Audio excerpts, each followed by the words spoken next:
జగిత్యాల జిల్లా కేంద్రంలోని 6వ తరగతి చదువుతున్న విశ్వంకో ప్రజావాణిలో ఫిర్యాదు చేశాడు.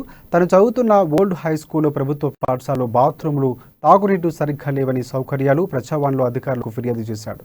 ఇక ఫిర్యాదును స్వీకరించిన అధికారులు సంబంధిత అధికారుల ద్వారా సమస్య పరిష్కరిస్తామని హామీ ఇచ్చారు.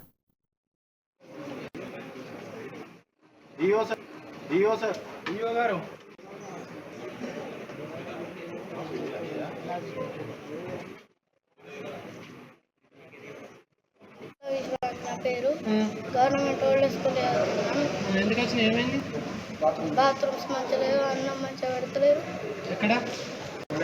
ఓల్డ్ స్కూల్లో. జగిత్యాల ప్రభుత్వ పాఠశాల ఓల్డ్ స్కూల్లో సరైన సౌకర్యాలు లేనందున కలెక్టర్ గారికి చిన్న వినతి పత్రం ఇద్దామని కలెక్టర్ గారికి కార్యక్రమం రావడం జరిగినది. అందులో ముఖ్య ఏంటంటే బాత్రూమ్ పిల్లలకు అందుబాటులో లేవు, డ్రింకింగ్ వాటర్ అందుబాటులో లేవు. పిల్లలు భోజనం చేసేందుకు కింద నేలపై కూర్చొని భోజనం చేస్తున్నారు. కాబట్టి ఇది సమస్యని మేము కలెక్టర్ గారికి